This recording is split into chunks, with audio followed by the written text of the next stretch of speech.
Assalamualaikum warahmatullahi wabarakatuh. Selamat pagi anak-anakku. Semoga kalian dalam keadaan sehat walafiat. Bertemu lagi untuk pagi hari ini kita tentang materi selanjutnya, yaitu materi perdagangan internasional.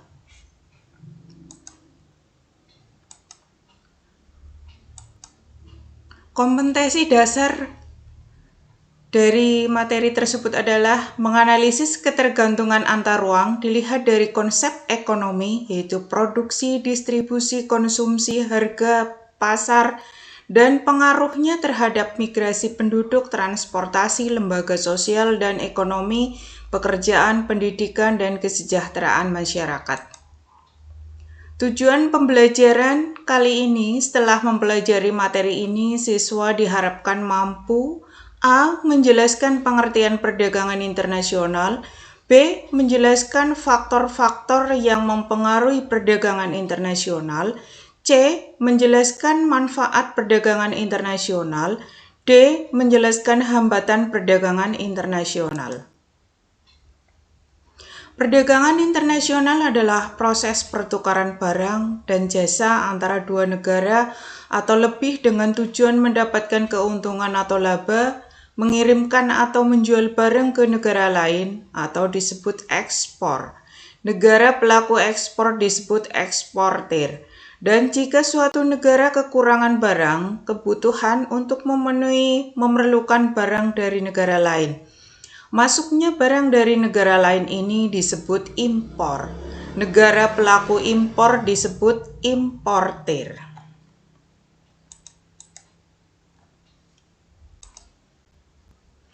Perdagangan dalam negeri dan perdagangan internasional bisa dilihat perbedaannya di sini. Yang pertama, perdagangan dalam negeri, kegiatan dilakukan wilayah suatu negara, pembeli dan penjual cenderung bertemu atau interaksi langsung, mata uang yang digunakan sama, tidak dikenakan bea masuk hanya retribusi, biaya angkut lebih murah, kualitas barang bervariasi, peraturan perundang-undangan sama atau hukum nasional. Sedangkan perdagangan internasional adalah kegiatan dilakukan dalam wilayah antar negara, pembeli dan penjual tidak berinteraksi langsung, mata uang yang digunakan berbeda sehingga menggunakan devisa, dikenakan pajak atau bea masuk, biaya angkut lebih mahal, kualitas barang harus mengikuti standar internasional, peraturan perundang-undangan berbeda atau hukum internasional.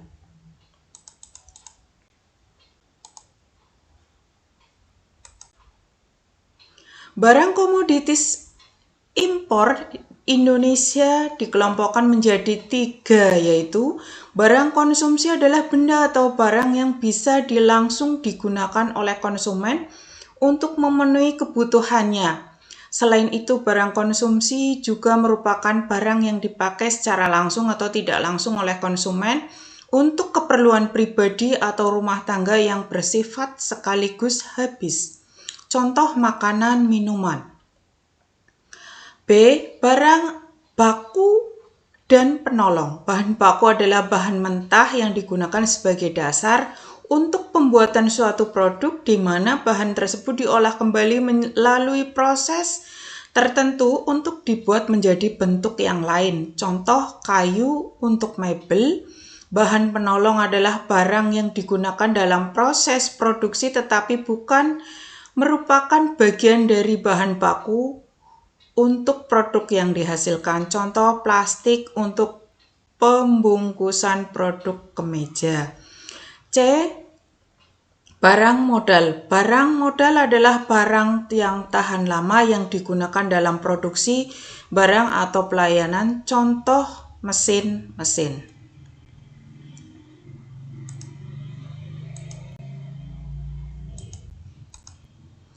Faktor yang mendorong terjadinya perdagangan internasional adalah perbedaan sumber daya alam yang dimiliki oleh setiap negara. B. Perbedaan tingkat kualitas sumber daya manusia. C. Perbedaan ilmu pengetahuan dan teknologi. D. Perbedaan budaya suatu bangsa.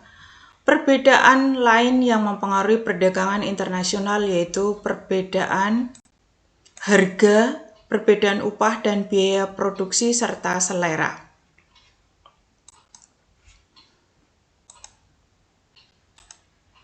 Manfaat perdagangan internasional. Di sini juga bisa menjalin persahabatan, dilihat dari gambar persahabatan antar negara. Manfaat perdagangan internasional, yang pertama, setiap negara dapat memenuhi kebutuhan akan barang dan jasa. 2. Setiap negara dapat menciptakan spesialisasi produk, yaitu membuat barang produksi yang khusus yang memiliki ciri khas yang tidak dapat dihasilkan oleh negara lain. 3. Penduduk dari negara yang melakukan perdagangan akan mendapatkan barang dengan mudah dan harga murah. 4. Mendorong kegiatan produksi. Setiap negara berusaha memperluas pemasaran barang hasil produksi. Apabila pemasaran semakin luas, maka produksi dapat ditingkatkan sehingga permintaan terpenuhi. 5. Setiap negara dapat meningkatkan hubungan persahabatan antar negara. 6. Kegiatan produksi dapat meningkatkan sehingga perusahaan bertambah maju dan membuka kesempatan kerja. 7. Pendapatan negara meningkat melalui perolehan devisa hasil ekspor. 8. Mendorong kemajuan ilmu pengetahuan dan teknologi karena masing-masing negara ingin meningkatkan kualitas dan kuantitas barang. 9. Mendorong pertumbuhan ekonomi dan menyerap banyak tenaga kerja sehingga dapat mengurangi pengangguran.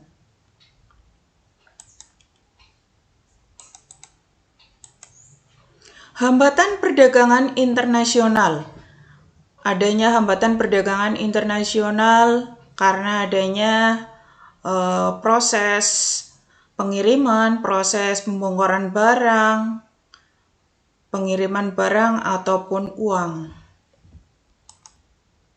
Kerumitan alur perdagangan internasional bisa dilihat pada gambar di sini. Ada kegiatan dokumen dan pembayaran menggunakan jangka waktu pembayaran melalui bank, adanya asuransi, pengiriman barang, ada otoritas khusus, pelabuhan bongkar, ini oleh importir, adanya kontrak penjualan menggunakan dokumen lewat bank oleh eksportir, pengepakan, ada pelabuhan muat, dan di sini juga ada otoritas khusus.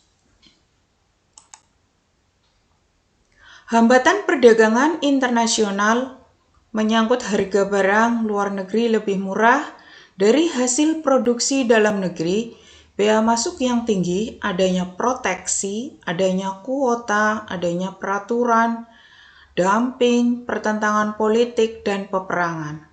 Kebijakan pemerintah untuk melindungi produksi dalam negeri merupakan hambatan perdagangan internasional. Kebijakan untuk melindungi produk dalam negeri disebut proteksi.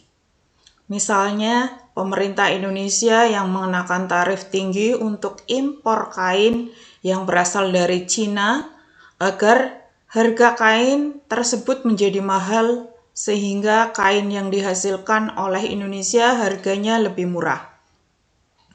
Kuota merupakan kebijakan untuk membatasi jumlah ekspor dan impor barang dari suatu negara. Dengan kebijakan kuota, barang impor tertentu dibatasi dalam jumlah dan volumenya. Contoh, Amerika membatasi kuota tekstil dari Indonesia karena Amerika juga memproduksi tekstil. Tarif kebijakan pajak atas barang impor dan ekspor. Politik dumping adalah kebijakan menjual barang di luar negeri lebih murah daripada di dalam negeri. Kebijakan ini bertujuan untuk meningkatkan devisa negara.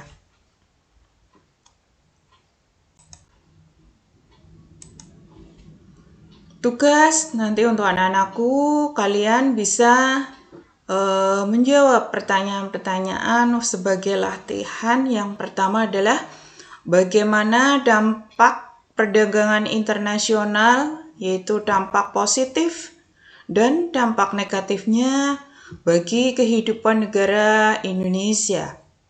Terus yang kedua, apakah manfaat yang kalian rasakan sebagai pelajar dengan adanya perdagangan internasional?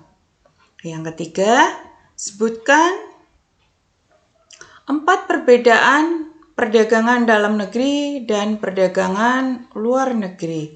Nanti kalian dibentuk sebuah tabel untuk membedakan perdagangan dalam negeri dan perdagangan luar negeri.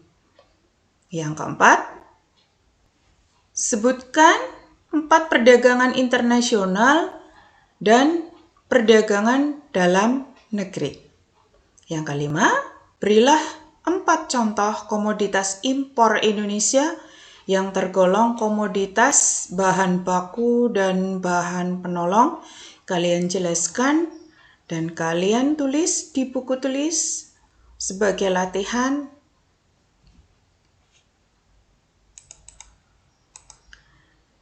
Sebagai sumber belajar, anak-anak bisa membuka internet ataupun membuka browser ya di Google, ataupun membaca buku karangan dari Mulyatsa tahun 2020 dengan judul Modul PJJ pada masa pandemi COVID jenjang SMP IPS kelas 9 semester genap Direktorat Sekolah Menengah Pertama, Direktorat Jenderal Pendidikan Anak Usia Dini, Pendidikan Dasar, dan Pendidikan Menengah, Kementerian Pendidikan dan Kebudayaan Republik Indonesia. Yang kedua, kalian juga bisa membuka buku karangan dari Setiawan Iwan dan kawan-kawan dengan judul IPS kelas 9 Kurikulum 13 edisi revisi 2018 Kementerian Pendidikan dan Kebudayaan. Kalian juga bisa membuka sumber-sumber yang lain yang relevan dengan materi perdagangan internasional. Perdagangan internasional sangat diperlukan untuk menambah devisa negara, dan kalian sebagai generasi penerus harus terus belajar dan belajar agar kalian bisa meneruskan kegiatan-kegiatan di masa mendatang dengan ilmu dan teknologi yang kalian miliki, sehingga negara Indonesia semakin makmur, semakin sukses dengan adanya perdagangan internasional. Kali ini anak-anak mempelajari dengan tetap semangat, tetap belajar dengan penuh ketekunan, dan menjaga kesehatan agar kalian tetap sehat, semangat dalam mengikuti pelajaran dengan penuh disiplin, dengan penuh keuletan, tanpa putus asa, terus-menerus untuk menggapai cita-cita kalian. Tugas dan tanggung jawab kalian sebagai siswa harus belajar secara terus-menerus demi kemajuan pendidikan di Indonesia dan kemajuan bangsa Indonesia di masa mendatang, karena itu adalah tugas dan tanggung jawab kalian sebagai anak didik, sehingga kalian harus selalu mematuhi aturan sekolah, tata tertib sekolah, dan selalu terus belajar, mengikuti perkembangan zaman, menguasai ilmu dan teknologi agar kalian menjadi anak yang sukses. Sukses selalu buat anak-anakku, tetap semangat dalam belajar. Sekian, terima kasih. Wassalamualaikum warahmatullahi wabarakatuh.